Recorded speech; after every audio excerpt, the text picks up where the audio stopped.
Oke, Assalamualaikum warahmatullahi wabarakatuh. Selamat siang teman-teman, kembali lagi dengan kami kelompok 2. Di sini kami akan membahas chapter 8 yaitu accounting theory. Sebelumnya, izinkan kami perkenalkan diri dulu. Nama saya Muhammad Rafli Tirtagiri dengan NIM 2019-12-11-038. Dan ada teman saya, Muhammad Ariel. Boleh silakan perkenalkan diri. Nama saya Muhammad Ariel Budiman dengan NIM 2019-12-11-036. Dan ketua kami Harley, silakan. Ya, nama saya Harley Bayu Bimantoro dengan NIM 2019-12-11-014.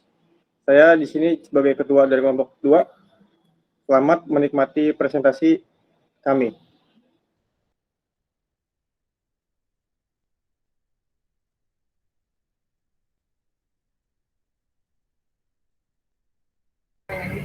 Oke, terima kasih untuk saudara-saudara saya.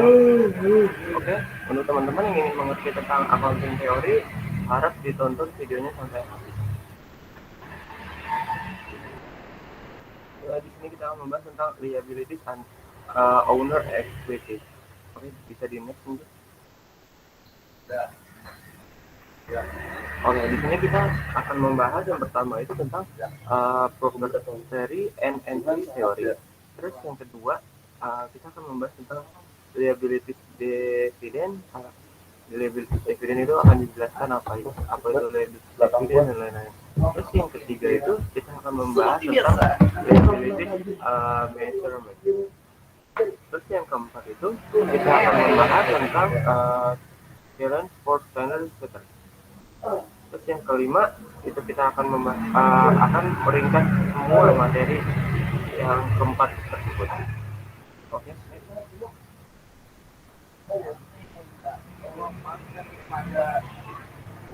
Oke, kita pertama akan membahas tentang proprietary and entity theory. Yang pertama itu tentang proprietary. Teori kepemilikan didasarkan pada gagasan bahwa pemilik adalah pusat perhatian. Sebelumnya, proprietary itu adalah sebuah teori yang didasarkan pada pemikiran bahwa proprietary atau pemilik adalah pusat dari seluruh perhatian. Di bawah pemikiran pandangan ini seluruh konsep akuntansi, prosedur dan aturan diformulasikan disusun sesuai dengan kepentingan pemilik sebagai dasar pemikirannya. Menurut Vernon Camp tahun 1990 dalam Amrullah 2014, proprietary adalah substansi dari sistem double entry dan sejarah munculnya akuntansi berkaitan dengan proprietorship. Tujuan utama teori proprietary adalah untuk menentukan dan menganalisis kekayaan pemilik karena kepemilikan menggambar kekayaan bersih atas bisnis kegiatan usaha dan dapat direpresentasi dengan persamaan akuntansi, yaitu proprietorship sama dengan aset dikurang liability. Menurut Vernon Camp 1990 dalam Amrullah 2014,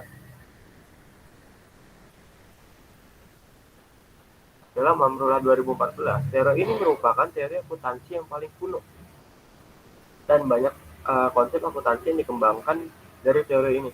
Semakin besar perkembangan suatu perusahaan dan lingkungan industri yang semakin cepat, maka perkembangan pasar uang dari reliabilitas informasi akuntansi mengakibatkan pendekatan proprietary teori menjadi tidak sesuai, sehingga muncullah konsep entity teori yang mengarah pusat perhatiannya pada unit ekonomi, perbedaan dan pemisahan kepemilikan. Entity teori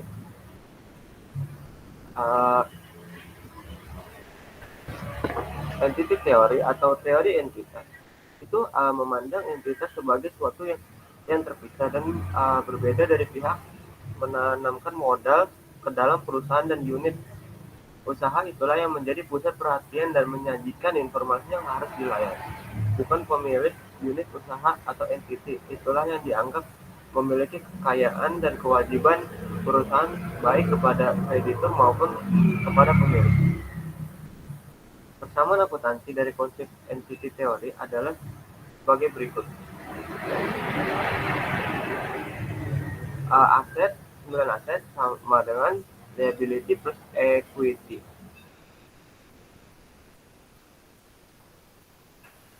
Mula Warman 2009 menjelaskan bahwa sebenarnya model bisnis kontemporer sekarang ini sangat berbeda dengan model bisnis masa lalu, yang berarti keberlangsungan hidup perusahaan tidak lagi ditentukan sendiri oleh pemilik, tetapi banyak sekali yang dipengaruhi oleh banyak pihak dari pelanggan, kreditur, manajemen, pegawai, pemasok, pemerintah, dan lain-lain, yang juga sama-sama memiliki kepentingan terhadap perusahaan. Oleh karena itu, kedua teori tersebut tidak akan mampu mewadahi kemajemukan stakeholder dan percepatan bisnis yang ada saat ini. Dan untuk mengatasi hal ini diperlukan alternatif yang tepat, yaitu enterprise theory. Enterprise theory itu seharusnya akuntansi tidak hanya mementingkan informasi bagi pemilik entitas saja, tetapi juga pihak lain yang juga memberikan kontribusi langsung maupun tidak langsung kepada pencapaian suatu perusahaan ataupun lembaga. Nah, karena mereka semua menanggung segala aspek kegiatan bersama sehingga mereka disebut juga sebagai stakeholder.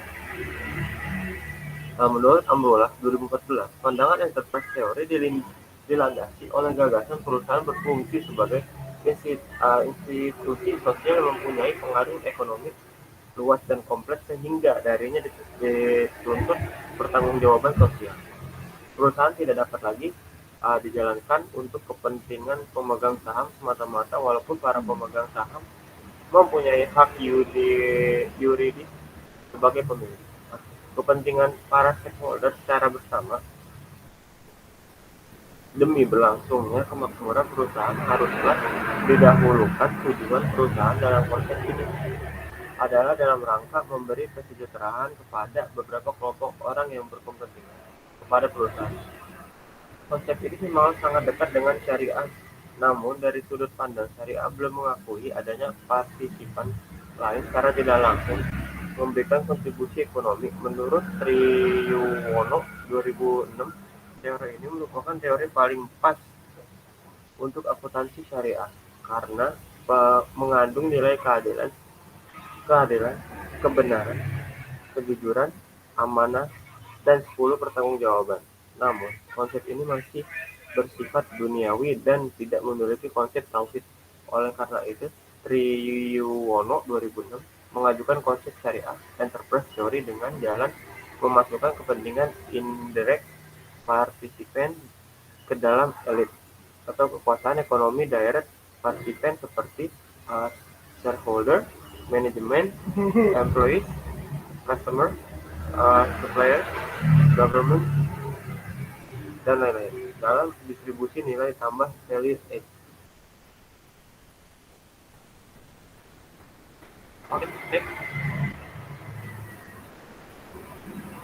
Kita masih membahas tentang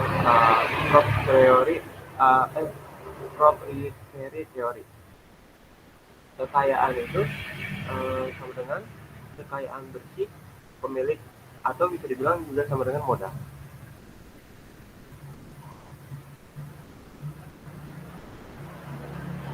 Terus P itu sama dengan A dikurang L.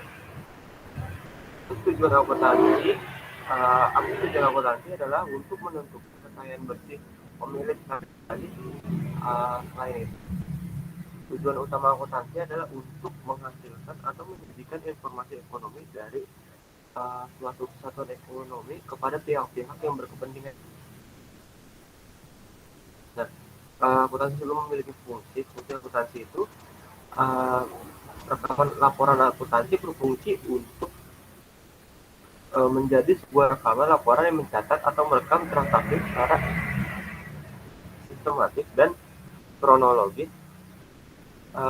Menjaga dan melindungi properti akuntansi berfungsi untuk menghitung jumlah realistis dan menyusun aset yang dimiliki suatu perusahaannya secara nyata.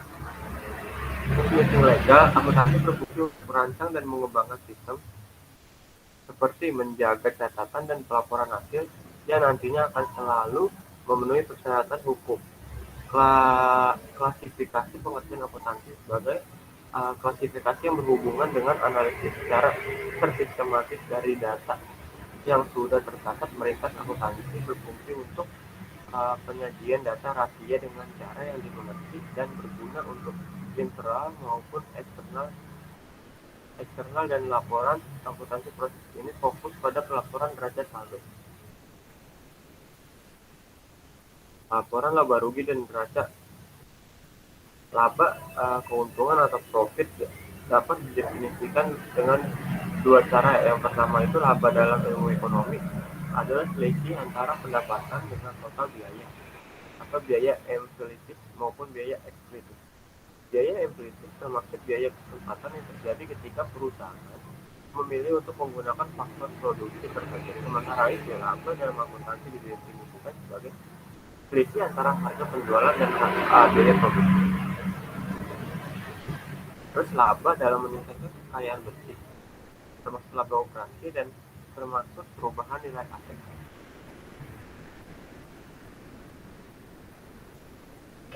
Okay, next.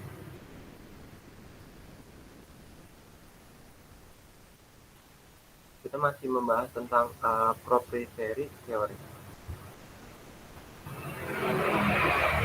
Akuntansi saat ini sebagian besar didasarkan pada teori yaitu teori dividen, gaji, gaji atau salary, akuntansi ekuitas, dan akuntansi konsolidasi. Pertama kita akan membahas tentang dividen.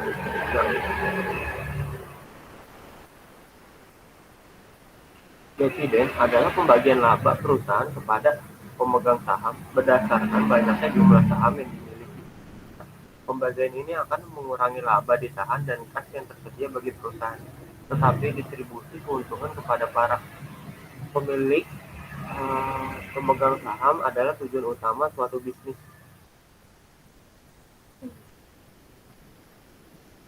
Terus gaji itu adalah pendapatan setiap karyawan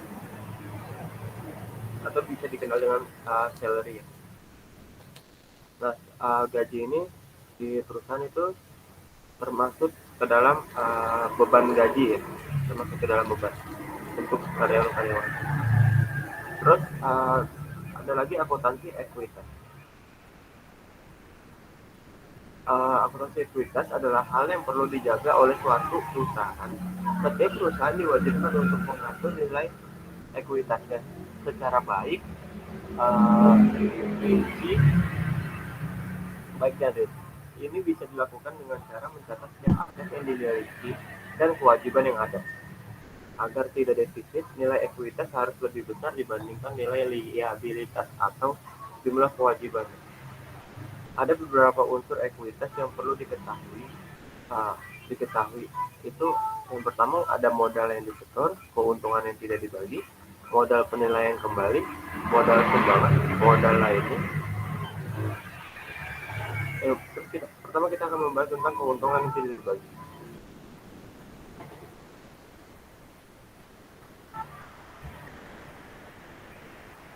Kita akan membahas tentang modal yang disetor. Modal yang disetor. Unsur ini merupakan jumlah uang yang disetorkan para pemegang saham dan dibagi lagi menjadi dua golongan, yaitu modal saham, yaitu jumlah dari nilai saham yang ada, agio atau disagio saham dan selisih jumlah setoran pemegang saham dengan jumlah nilai sahamnya. Agio sendiri merupakan selisih di atas nominal dan disagio adalah kebalikannya. Terus kita akan membahas tentang keuntungan yang tidak dibagi. Disebut juga sebagai kumpulan modal yang didapat dari keuntungan di tahun-tahun sebelumnya dan tidak dibagi. Keuntungan ini asalnya dari dalam perusahaan, namun bila laba kemudian bersaldo debit, maka saldo itu bisa disebut dengan defisit. Jenis modal ini bisa saja diatur oleh yang sebagai defisit, yaitu pemegang saham nilai waktu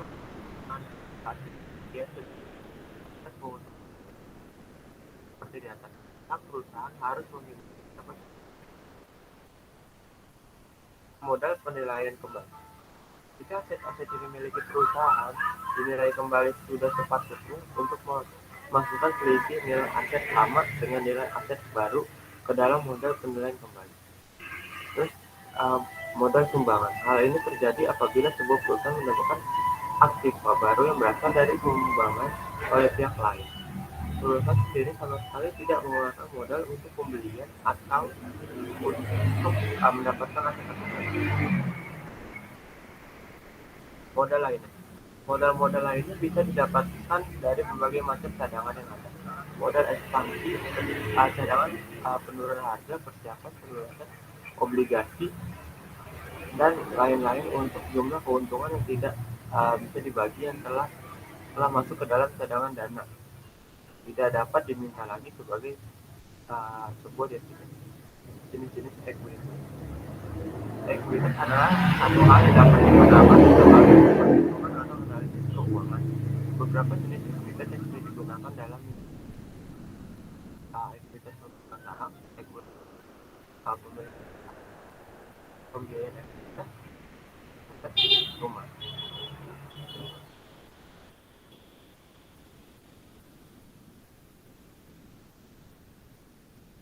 Kita akan membahas tentang ekuitas pemegang saham.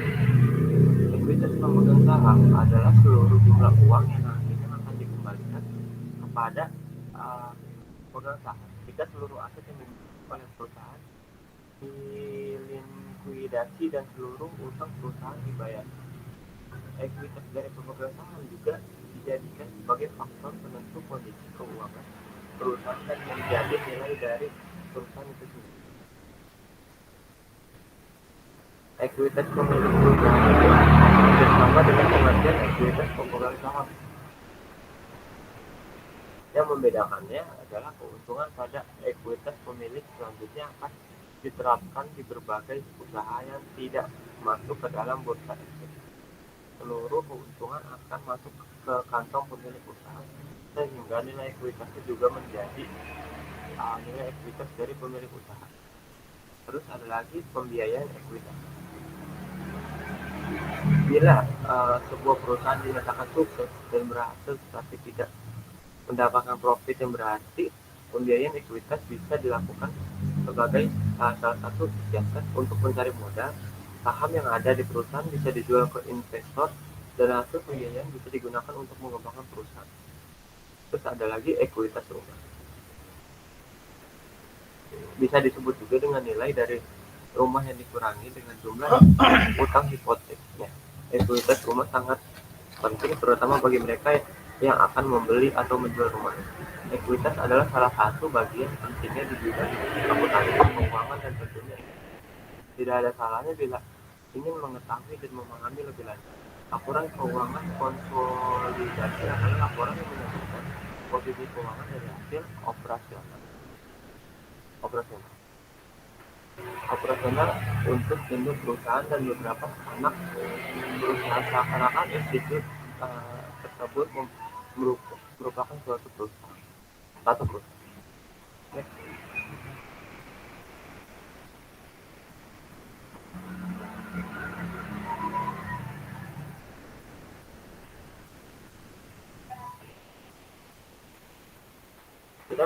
Kita masih membahas tentang proprietary theory.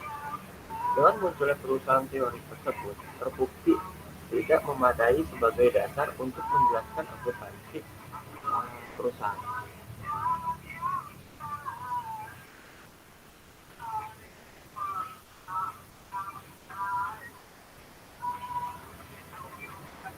Yang pertama itu dikembangkan ketika bisnis kecil. Ini memang dikembangkan dari bisnis mulai kecil. Jika ini tidak repot. Dan jika dikembangkan saat bisnis masih kecil, itu juga dapat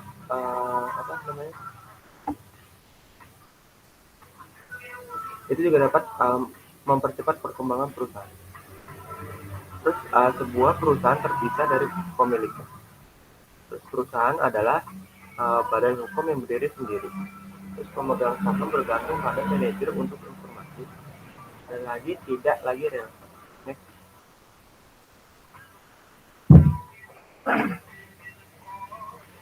Entity teori itu ketidakcukupan dalam teori kepemilikan menyebabkan teori entity dan diformalisasikan untuk mengatasi suatu hukum perusahaan yang terpisah.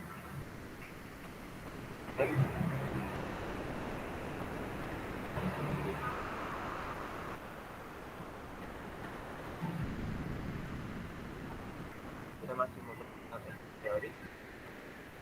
Perusahaan itu dipandang sebagai entitas yang terpisah dengan identitasnya sendiri. Untuk pemisah pemilik dan pengelola, itu dia dipandang sebagai entitas yang terpisah dengan identitasnya sendiri. Terus yang kedua itu akuntansi memandang entitas sebagai unit operasi. Itu juga sama seperti sama prinsip dan prosedur akuntansi yang tidak dirumuskan dalam kaitnya dengan ada lagi juga dapat diterapkan dalam kepemilikan kemitraan dan organisasi berlaku.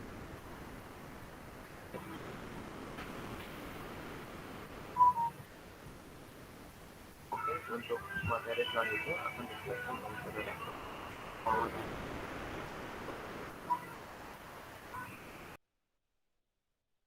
Baik, terima kasih banyak Saudara Tirta. Oke. Baik, seperti yang tadi ya dijelasin oleh saudara saya, teman saya, Tirta yang sudah menjelaskan teori entitas itu ya merupakan teori yang dibentuk akibat ketidakmampuan teori sebelumnya, yang dimana mereka menjelaskan status hukum perusahaan yang terpisah dari pemiliknya. Jadi teori ini menyatakan bahwa sebuah perusahaan itu merupakan perusahaan yang berdiri sendiri dengan identitasnya. Jadi ada asumsi, yaitu menurut Martin ada dua asumsi itu untuk gagasan entitas akuntansi, yaitu yang pertama itu separation dan yang kedua itu viewpoint. Di separation itu ini untuk memisahkan untuk tujuan akuntansi yang dimana perusahaan dipisahkan dari pemiliknya. Lalu ada viewpoint yang dimana prosedur akuntansi itu dilakukan dari sudut pandang suatu entitas. Meskipun teori entitas memang sangat untuk akuntansi perusahaan, pendukung teori ini percaya bahwa teori ini juga dapat ditetapkan untuk kepemilikannya dan juga kemitraan sama organisasi yang non profit yang menyediakan laporan keuangan dan transaksi diklasifikasikan dan dianalisis dari sudut pandang entitas sebagai unit operasi lain. Sama juga mereka memiliki prinsip dan prosedur akuntansi yang dimana mereka tidak memformulasikan dalam bentuk kepentingan tunggal seperti kepemilikan. Jadi sekarang ini kita kan bisa dilihat ya. Yang pertama itu tujuan akuntansi dapat berupa penata layanan atau akuntabilitas. Jadi ketika sebuah perspektif entitas diambil, jadi tujuan akuntansinya itu adalah antara kepengurusan atau akuntabilitas. Jadi versi tradisional dari teori entitas ini bahwa perusahaan bisnis beroperasi untuk kepentingan pemegang saham, yaitu mereka yang menyediakan dana untuk suatu entitas tersebut. Oleh karena itu, entitas harus melaporkan status dan konsekuensi dari investasi mereka kepada pemegang saham. Bisa dilihat ya di PowerPoint ini, entitas ini dilihat sebagai bisnis untuk dirinya sendiri dan mereka memiliki ketertarikan pada kelangsungan hidupnya, sama melihat pemilik sebagai orang luar gitu. Ya nggak ada campur tangan jadinya ya. Maaf, ada campur tangan, cuman yang tadi ya viewpoint dan separation itu dan yang terakhir itu mereka melapor pada pemilik untuk memenuhi persyaratan hukum dan menjaga hubungan yang baik dengan kemitraannya. Oke, baik.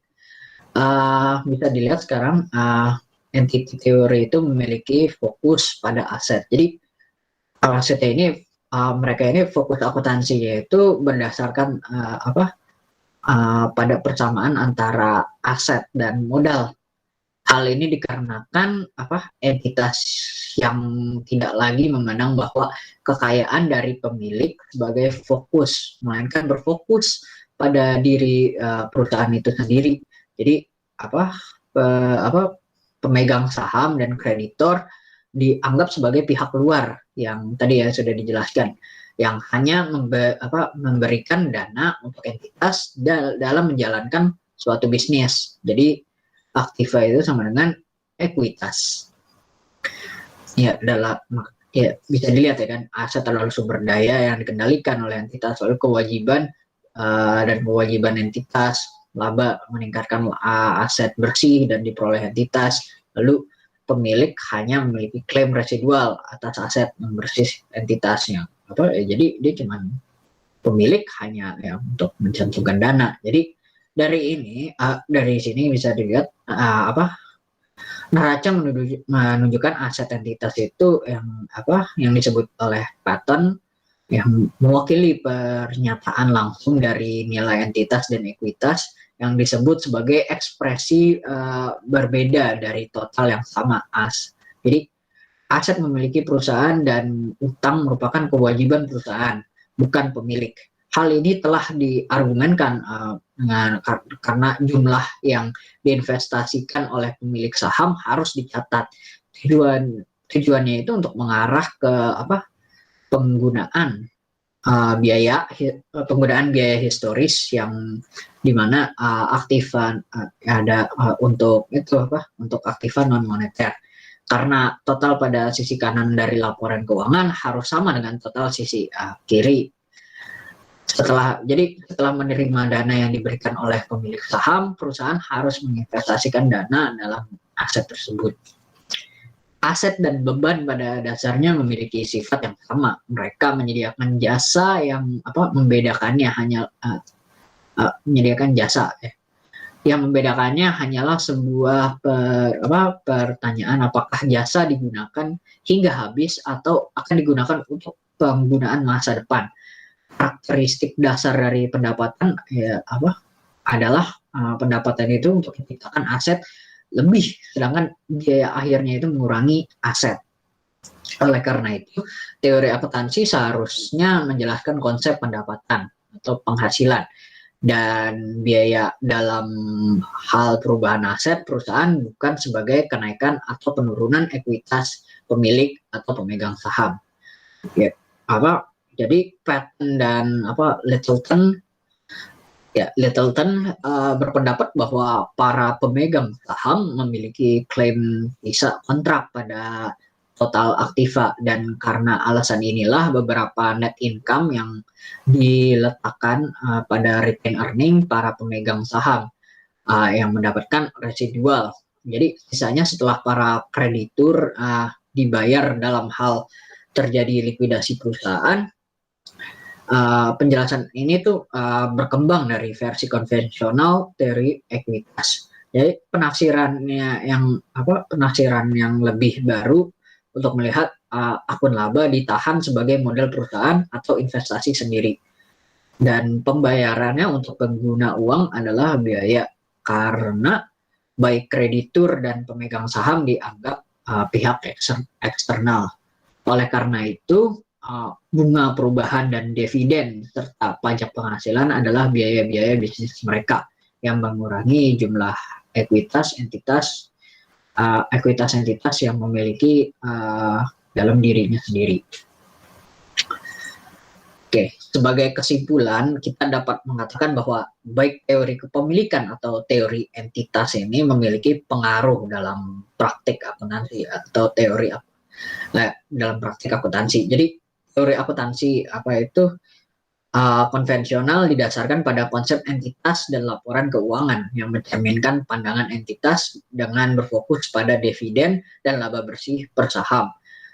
Perusahaan juga memperdagangkan saham mereka sendiri yang menunjukkan bahwa pasar itu menerima entitas yang terpisah. Namun pandangan hak milik juga memiliki pengaruh sendiri.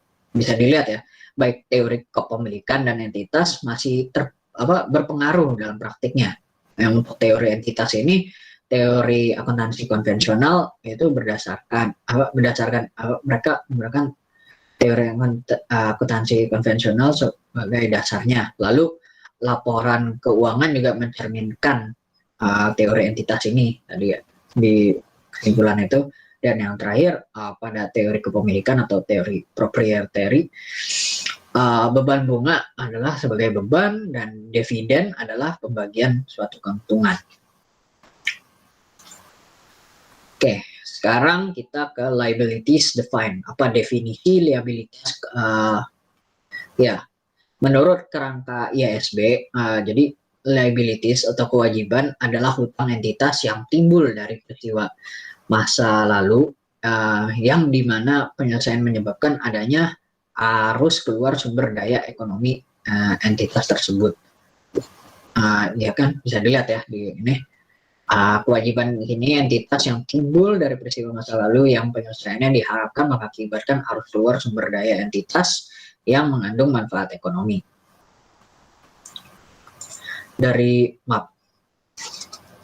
Dari dua komponen utama di dalamnya itu dari ini nih liabilities define ini, yang pertama itu adanya kewajiban masa kini yang memerlukan penyelesaian di masa yang akan datang dan hasil dari transaksi masa lalu atau peristiwa masa lalu yang lain.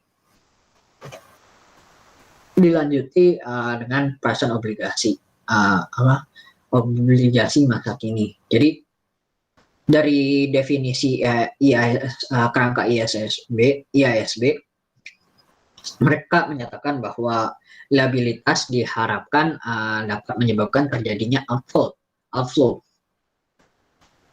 yang dari manfaat outflow dari manfaat ekonomi. Jadi maksud dari ini tuh mereka itu fokus sama future event atau kejadian yang akan datang. Dalam artian jadi pengorbanan sebenarnya sebenarnya belum dilakukan. Jadi pertimbangan yang mendasari hal ini adalah bahwa obligasi telah ada dalam hubungannya dalam pengorbanan di masa depan. Sebagai contoh utang dagang adalah current obligation yang muncul dari provisi jasa pihak lain. Bisa dilihat ya, maksudnya pengorbanan yang sebelumnya belum dilakukan, lalu ada kewajiban sudah ada, dan kewajiban yang dicerminkan termasuk jika ke pihak eksternal, lalu ada berlakuannya hukum juga, dan penyelesaian kewajiban dengan berbagai cara, dan yang terakhir itu ada kewajiban yang adil dan konstruktif. Jadi dalam paragraf 62 di IASB framework, mereka mengakui bahwa settlement dari obligasi bisa dilakukan dengan berbagai cara, seperti pembayaran kas, transfer aset selain kas, lalu provisi jasa, penggantian obligasi dengan obligasi lain, lalu ada konversi obligasi menjadi ekuitas, atau kreditor yang melepaskan obligasi yang memiliki sanggutan. Dari berbagai metode penyelesaian obligasi, hanya dua cara yang disebut di awal, yang tentunya terhadap outflow aset. Sebagai contohnya itu utang dagang yang akan diselesaikan oleh pembayaran kas atau outflow aset. Sedangkan kewajiban untuk unearned revenue atau pendapatan yang dibayar di awal akan diselesaikan dengan provisi barang atau jasa. Dari itu muncullah past transaction. Jadi past transaction ini atau transaksi atau peristiwa masa lalu, mereka itu memastikan bahwa hanya kewajiban sekarang yang dicatat atau dicatat dan bukan kewajiban masa depan. Jenis transaksi atau peristiwa masa lalu apa yang dapat diterima, yang dapat diterima itu kontrak sepenuhnya pelaksanaan. Jadi hanya peristiwa masa lalu yang dapat membuat suatu item dikategorikan sebagai kewajiban. Peristiwa masa depan ini tidak masuk. Hal ini harus diterapkan secara kontekstual, termasuk dalam hal semisal perusahaan yang memesan barang mengandung ketentuan yang menyatakan bahwa tidak ada hutang selama barang belum diterima. Maka peristiwa masa lalu yang dimaksud tentu bukanlah saat pemesanan barang, namun saat penerimaan barang. Sebuah contoh lainnya itu dapat dipakai untuk mengilustrasikan pentingnya pemahaman yang benar tentang kewajiban kini dan peristiwa masa lalu.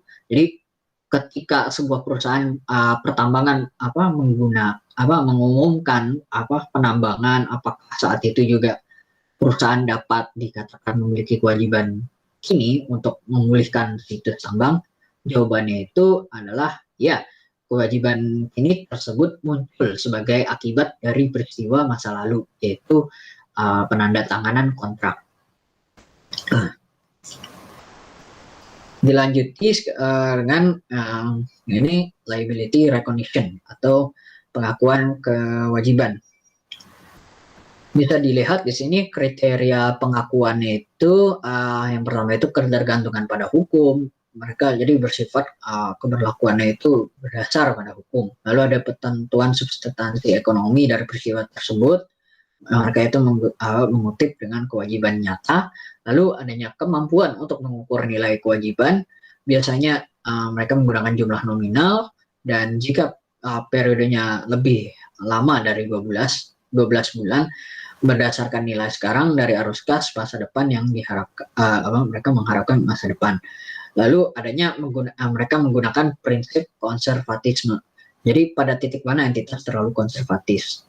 Oke, jadi akuntan itu membutuhkan suatu peraturan untuk menentukan pengakuan kewajiban. Jadi jenis peraturan yang telah diterapkan di masa lalu mirip dengan yang diterapkan dalam pengakuan aset, yaitu yang tadi ya berdasarkan pada hukum, adanya penentuan substansi ekonomi, dapat diukur nilainya, dan penggunaan prinsip konservatisme. Tadi yang sudah saya sebutkan tadi ya.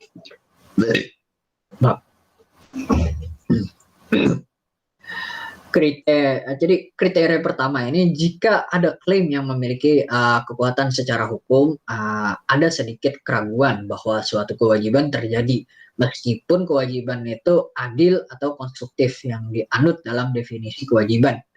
Sebagian besar kewajiban ditentukan atas dasar apakah ada kewajiban klaim hukum terhadap entitas untuk memenuhi kewajiban untuk pemulihan operasi. Penambangan adalah kewajiban hukum jika hukum mensyaratkan pemulihan, tetapi juga bisa dianggap sebagai suatu yang adil. Dan pada kriteria kedua, yaitu substansi ekonomi dari peristiwa tersebut, mereka itu mempertimbangkan substansi ekonomi dari sebuah transaksi. Apakah beberapa kewajiban benar-benar terjadi? Seberapa penting pencatatan dan penampilan akhir dari kewajiban bagi pengguna dalam neraca? Lalu pemegang saham dan investor khawatir tentang besarnya aliran manfaat ekonomi hubungan dengan penyelesaian klaim ganti rugi. Sedangkan karyawan khawatir terkait keberlangsungan perusahaan untuk memenuhi klaim masa depan mereka.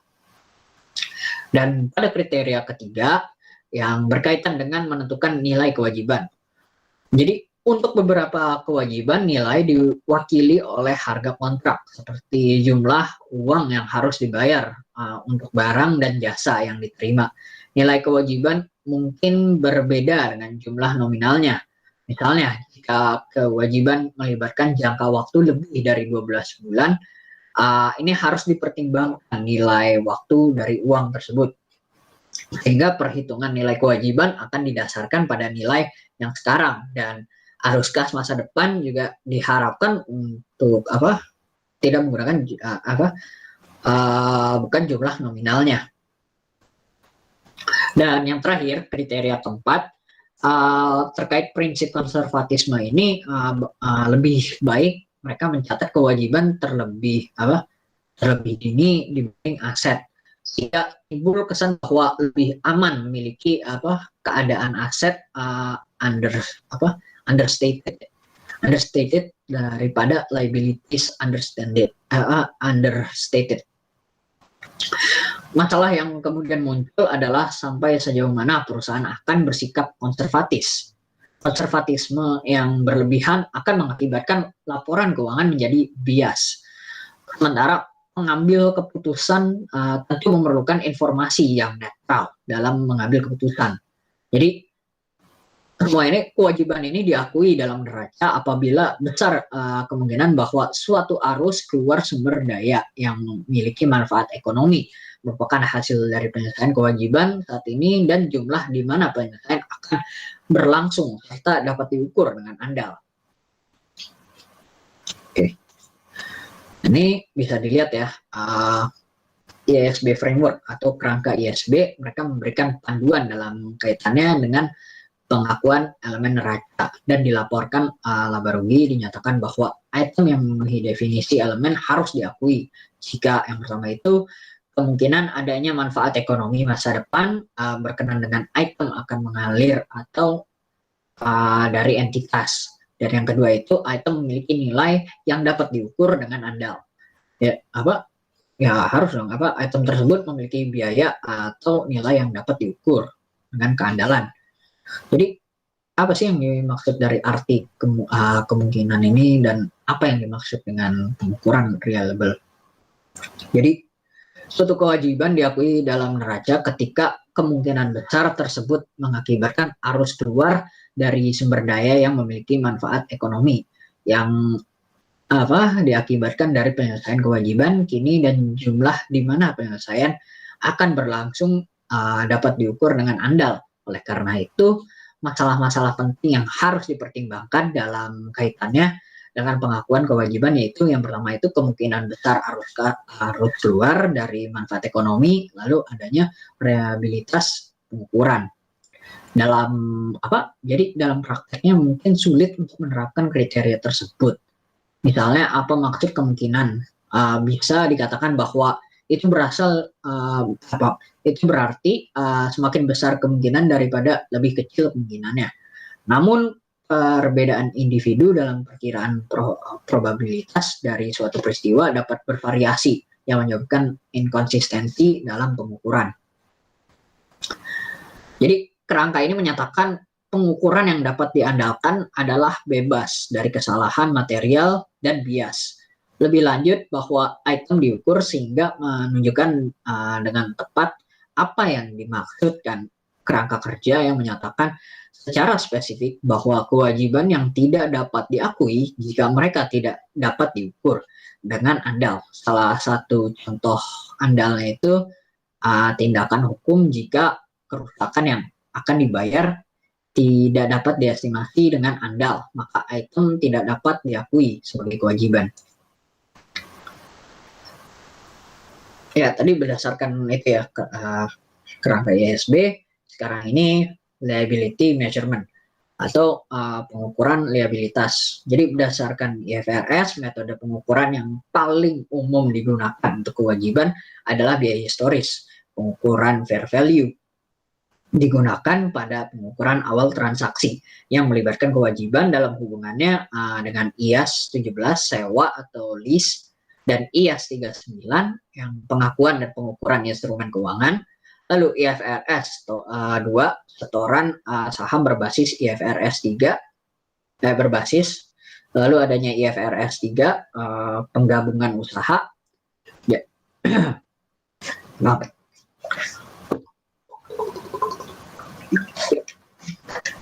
Oke. Ya, jadi sejumlah basis pengukuran yang berbeda dapat digunakan. Lalu di bawah IFRS, biaya historis adalah yang paling umum, lalu pengukuran nilai wajar lebih umum digunakan untuk sewa, instrumen keuangan, dan pembayaran berbasis saham, lalu kombinasi bisnis. Oke. Yang oke, ini sekarang kita masuk ke dalam employee benefit atau pension, superannuation sama plans. Dana Jadi dana pensiun itu dana pensiun adalah suatu badan hukum yang terpisah dari perusahaan pemberi kerja. Jadi dana pensiun ini mungkin iuran atau non iuran untuk dana imbalan pasti. Jumlah yang akan dibayarkan kepada karyawan setidaknya sebagai fungsi dari gaji karyawan akhir atau rata-rata. Sebaliknya, atau suatu iuran pasti dana membayar jumlah yang adalah fungsi dari kontribusi dibuat untuk dana tersebut. Jadi dana pensiun dapat seluruhnya dibiayai sebagian didanai atau tidak didanai. Sepenuhnya didanai rencana memiliki kas yang cukup atau investasi untuk memenuhi kewajiban dana untuk anggota. Sebaliknya, rencana didanai tidak memiliki uang tunai atau investasi untuk menutupi potensi pembayaran di bawah rencana.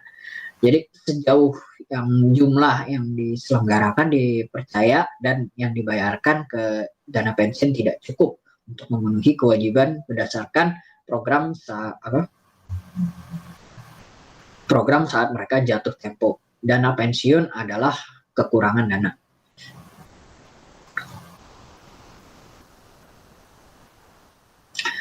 Masalah lainnya yang berkaitan dengan kapan harus mengakui kewajiban untuk pensiun dibayarkan itu yang pertama sebagai jasa karyawan yang membuat gagasan bahwa pembayaran adalah bentuk kompensasi yang diterima oleh karyawan pada saat pemberian jasa, namun dibayarkan di masa depan setelah pensiun. Lalu ketika karyawan pensiun. Dan yang terakhir itu bila dana yang dibutuhkan untuk membuat pembayaran berdasarkan program pensiun. Jadi dana pensiun ini dapat dianggap sebagai janji entitas untuk memberikan pensiun kepada karyawan sebagai imbalan jasa masa lalu dan saat ini. Manfaat pensiun adalah bentuk kompensasi ditawarkan oleh perusahaan dalam pertukaran untuk pelayanan oleh karyawan yang telah memilih, baik implisit maupun eksplisit, untuk menerima kompensasi yang lebih rendah saat pembayaran pensiun di masa depan. Manfaat pensiun yang diterima oleh karyawan dan biaya dicatat selama bertahun-tahun merupakan sebagai bentuk imbalan jasa yang telah diberikan. Oke, selanjutnya akan dibahas oleh saudara Harley. Persilahkan.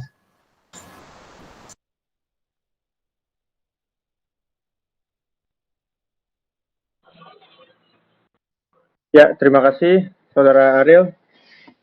Presentasi saya ambil alih. Selanjutnya ada provision and contingencies. Sebelum masuk ke dalam lagi, kita harus tahu apa itu perbedaan dari provisi dan kontingensi. Berdasarkan PSA K57, provisi didefinisikan sebagai liabilitas yang waktu dan jumlahnya belum pasti. Dan provisi itu diakrualkan dengan membebankannya ke beban dan kewajiban serta dicatat hanya memenuhi oleh 3 kondisi tersebut, yaitu kondisi pertama, entitas memiliki kewajiban kini baik bersifat hukum maupun bersifat konstruktif sebagai akibat peristiwa masa lalu.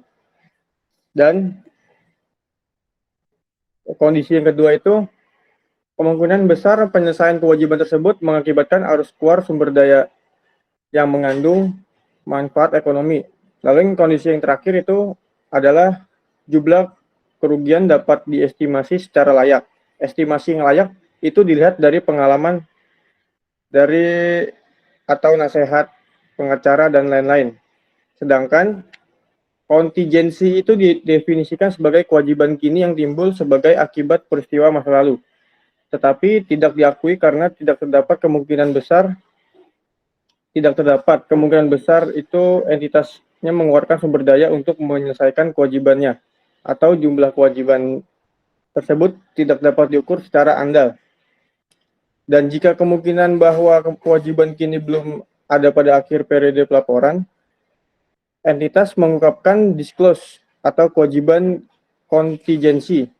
Selain kewajiban kontingensi, terdapat pula yang dinamakan aset kontingensi atau klaim, atau bisa disebut juga hak untuk menerima aset yang keberadaannya tidak pasti dan akan tetapi pasti pada akhirnya mungkin bisa menjadi sah.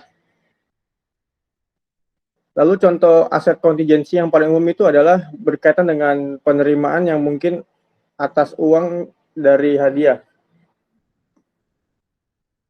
Uang dari hadiah, terus kayak sumbangan, lalu bonus, terus kemungkinan besar pengembalian dana dari pemerintah atas kelebihan pajak atau penundaan kasus pengadilan yang hasilnya mungkin menguntungkan, dan kerugian pajak yang mungkin dikompensasi ke depan. Dan aset kontingensi itu tidak perlu diakui, hanya didisclose saja. Sama seperti kewajiban kontingensi.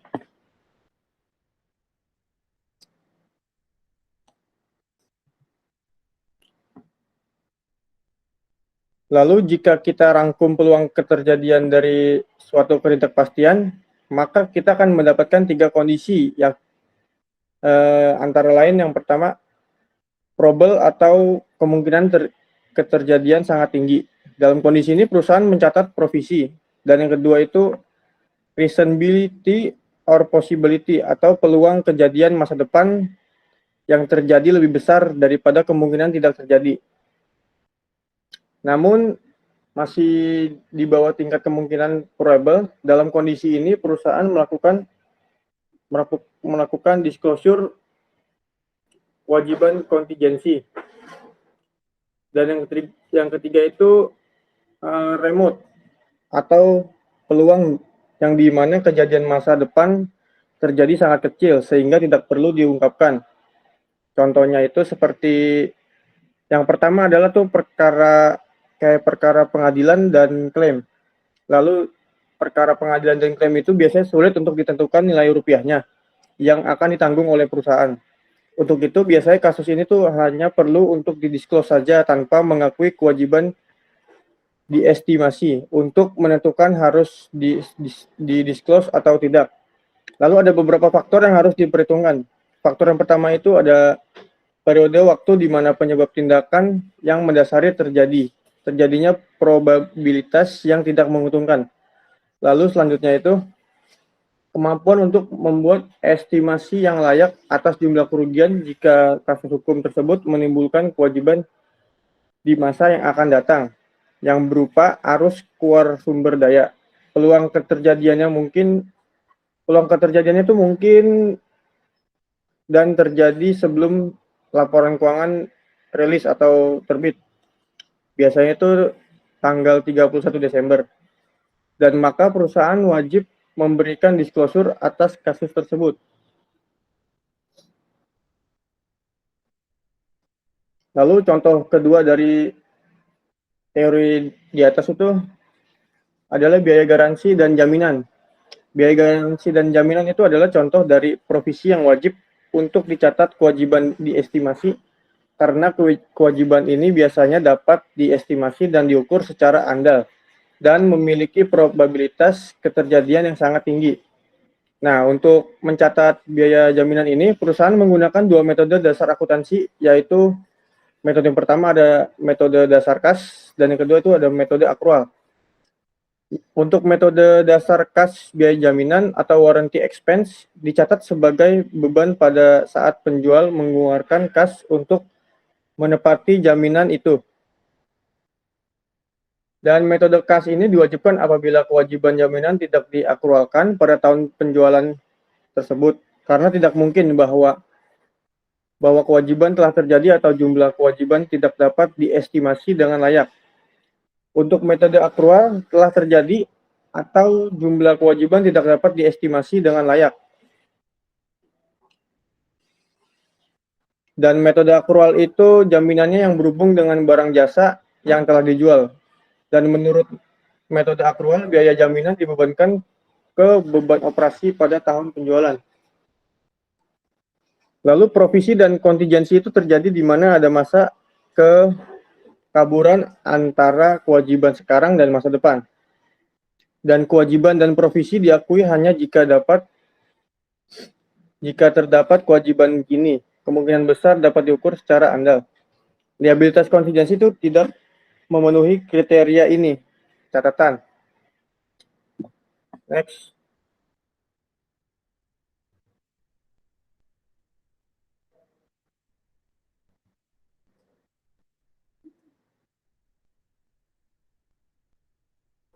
Selanjutnya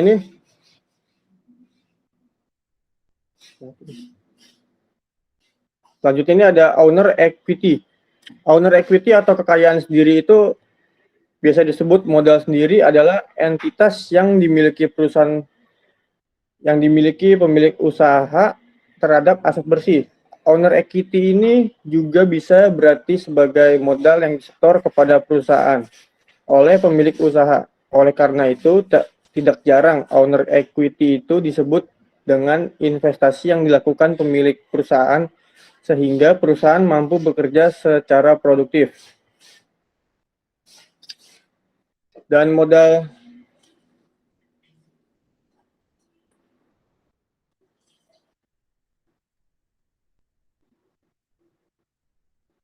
sendiri itu ditinjau dari sudut likuiditas yang mana dianggap sebagai dana jangka panjang yang waktunya itu tidak dapat ditentukan. Biasanya modal sendiri berasal dari sumber intern atau pemilik perusahaan. Secara sederhana, modal sendiri bisa diartikan sebagai proporsi dari nilai total aset perusahaan yang dapat diklaim atau dianggap sebagai modal pribadi oleh pemilik. Bila kepemilikannya itu perseorangan atau pemegang saham, bila korporasinya. Lalu ada jenis-jenisnya berikut jenis-jenis dari owner equity. Jenis yang pertama adalah modal saham. Saham itu adalah bukti sebagai kepemilikan dari sebuah PT. Sebuah perusahaan setidaknya harus berbentuk PT dan go public untuk mendapatkan modal usaha dan penjualan saham kepada pemegang saham. Beberapa jenis dari modal saham adalah saham biasa atau common stock. Lalu ada saham preference atau preferred stock, serta saham kumulatif preference atau kumulatif preferred stock. Uang penjualan saham dapat dijadikan modal usaha oleh perusahaan. Lalu jenis yang kedua adalah cadangan. Maksud dari cadangan adalah modal yang dibentuk dari keuntungan perusahaan selama beberapa waktu lampau dari tahun berjalan, atau bisa disebut dengan reverse that are surplus. Namun tidak semua cadangan dapat dikategorikan sebagai modal sendiri. Hanya cadangan ekspansi, modal kerja, selisih kurs, serta cadangan umum saja yang dapat termasuk kategori modal. Lalu jenis yang terakhir itu adalah laba yang ditahan atau return earning. Laba ditahan pada dasarnya adalah keuntungan yang diperoleh perusahaan yang mana sebagiannya dapat dibayarkan untuk dividen dan sebagiannya lagi ditahan. Ketika perusahaan memiliki tujuan tertentu dalam menahan keuntungannya, maka dibentuklah cadangan seperti penjelasan di atas. Bila mana terjadi sebaliknya, maka keuntungan tersebut merupakan keuntungan yang ditahan dan bisa menjadi modal usaha perseorangan terbatas. Bukan modal perseorangan, perseroan terbatas maksudnya. Lalu kerangka mendefinisikan ekuitas sebagai kepentingan residual dalam aset entitas setelah dikurangi kewajibannya. Dan ekuitas pemilik adalah klaim residual. Next.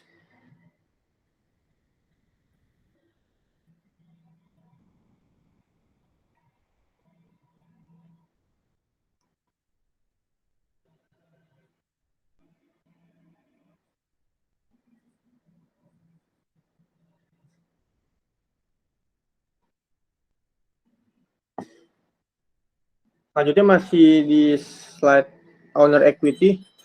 Dari owner equity ini fitur pentingnya tuh yang pertama ada hak para pihak. Lalu yang kedua itu ada substansi ekonomi dari peraturan. Dan berikut di bawah adalah penjelasan. Ada penjelasannya. Yang pertama itu ada rights, terus interest and settlement atau participation of in process. Lalu di economic substance-nya itu risk and return. Lalu ada use of asset dan economic substance-nya itu adalah control. Next.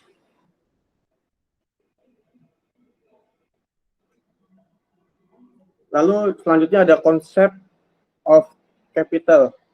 Konsep of capital itu dipengaruhi oleh resep hukum. Yang pertama itu ada pemeliharaan modal. Lalu yang kedua ada modal finansial. Modal finansial itu menginvestasikan uang atau daya beli yang diinvestasikan. Lalu ada modal fisik. Modal fisik itu kapasitasnya itu produktifnya entitas. Dan yang terakhir, modal dapat diukur baik dalam dolar nominal atau skala daya beli atau nyata. Lalu konsep kapital ini tuh ada 3 konsep, kuantitatif, kualitatif, serta fungsional. Konsep kuantitatif itu berdasarkan konsep ini modal kerja yaitu jumlah aktiva lancar atau aset yang sering disebut sebagai gross working capital atau modal kerja kotor.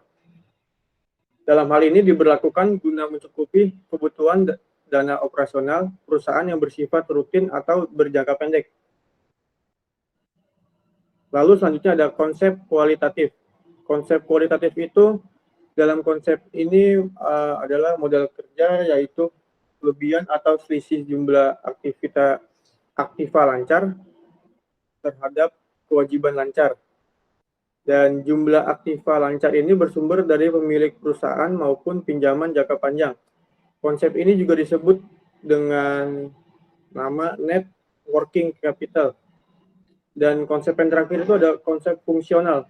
Konsep fungsional itu menekankan fungsi pada dana perusahaan untuk meraih laba atau pendapatan usaha pokok perusahaan.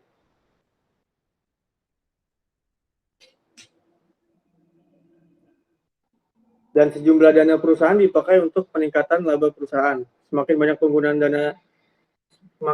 penggunaan dana, seharusnya akan semakin tinggi juga laba yang diperoleh perusahaan dan juga sebaliknya. Next, lanjut.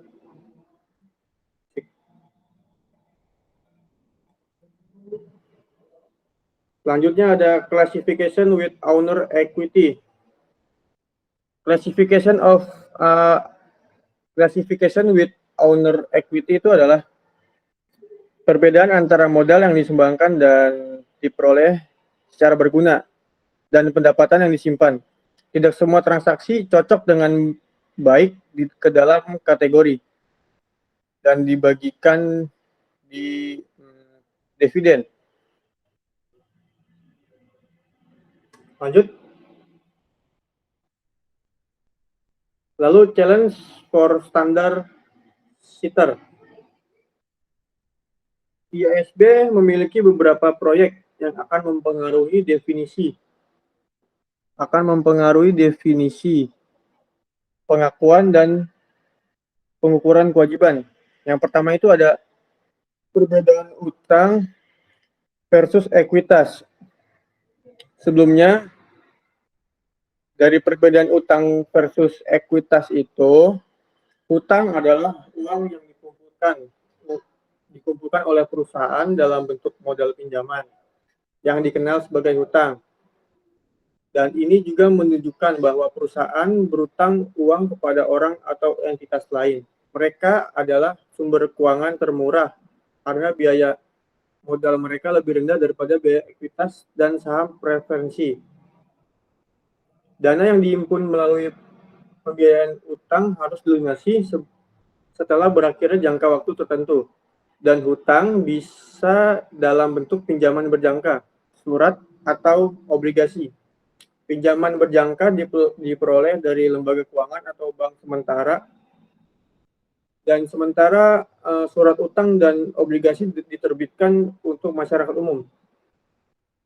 Penikat atau kredit wajib untuk menerbitkan surat utang secara publik, dan mereka juga membawa bunga tetap yang membutuhkan pembayaran tepat waktu, dan bunga itu bersifat dapat dikurangkan dari pajak jika manfaat pajak juga tersedia, namun adanya hutang dalam struktur modal perusahaan dapat menyebabkan leverage keuangan. Lalu selanjutnya itu ekuitas. Ekuitas itu di bidang keuangan itu ekuitas mengacu pada kekayaan bersih perusahaan. Dan itu adalah sumber modal permanen.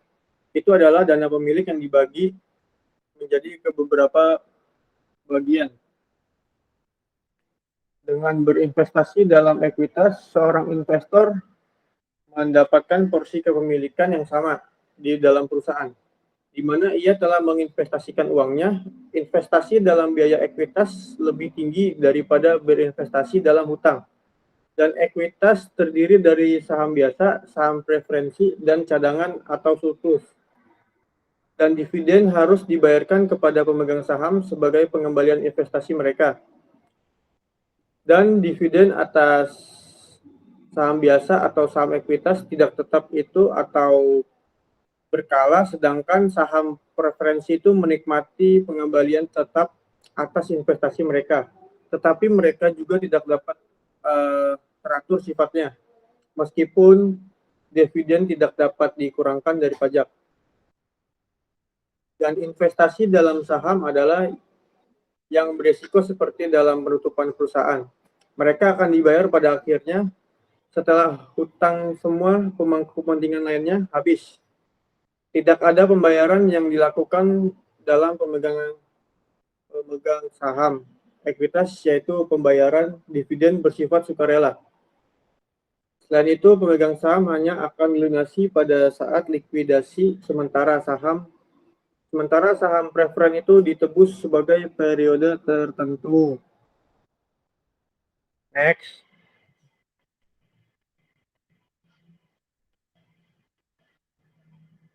Lalu di selanjutnya ada isu for auditor.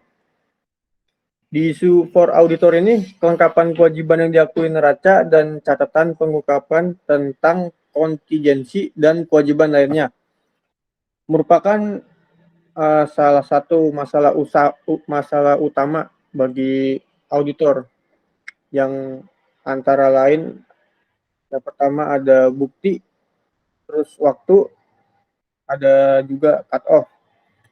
Lalu yang masalah kedua itu penyembunyian dan meremehkan. Dan yang ketiga ada kepedulian.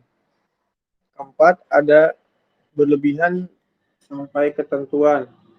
Dan yang terakhir adanya kewajaran nilai wajar. Next.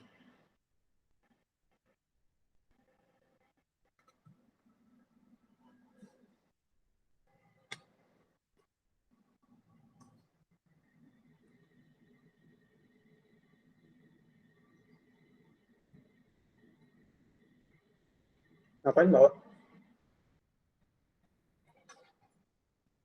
Bawa yang itu aja yang coklat. Lalu selanjutnya ada summary atau rangkuman. Summary atau rangkuman itu ada dua teori bersaing yang membantu menjelaskan praktik akuntansi, atau teori kepemilikan dan teori entitas. Lalu ada definisi untuk kewajiban dan ekuitas. Adanya kriteria pengakuan untuk kewajiban dan ekuitas. Lalu ada berbagai praktik pengukuran yang digunakan dalam kaitannya dengan kewajiban dan ekuitas. Lalu yang terakhir adanya masalah yang menantang bagi pembuat standar dan auditor. Next. Lalu selanjutnya ada kata kunci dan konsep. Kata kunci pertama itu ada kewajiban. Ada kewajiban, lalu ada ekuitas pemilik, lalu ada teori kepemilikan, lalu ada teori ekuitas. Lalu selanjutnya ada kata kunci dan konsep. Kata kunci pertama itu ada kewajiban. Ada kewajiban, lalu ada ekuitas pemilik, lalu ada teori kepemilikan, lalu ada teori ekuitas. Lalu selanjutnya ada kata kunci dan konsep. Kata kunci pertama itu ada kewajiban. Ada kewajiban, lalu ada ekuitas pemilik, lalu ada teori kepemilikan, teori kepemilikan, dan selanjutnya ada teori entitas, lalu ada definisi, lalu ada kriteria pengakuan yang kemungkinan dapat dilibatkan, dan selanjutnya ada kewajiban saat ini, dan ada transaksi sebelumnya, lalu ada pengukuran dan nilai wajar, dan ada ketentuan dan kontingensi yang tadi, lalu ada hak dari para pihak, lalu substansi ekonomi, lalu konsep modal, dan selanjutnya ada hutang versus ekuitas, dan penghapusan hutang dan saham karyawan. Lalu yang terakhir itu ada masalah auditor yang ada di slide sebelumnya yang tadi saya jelaskan. Next.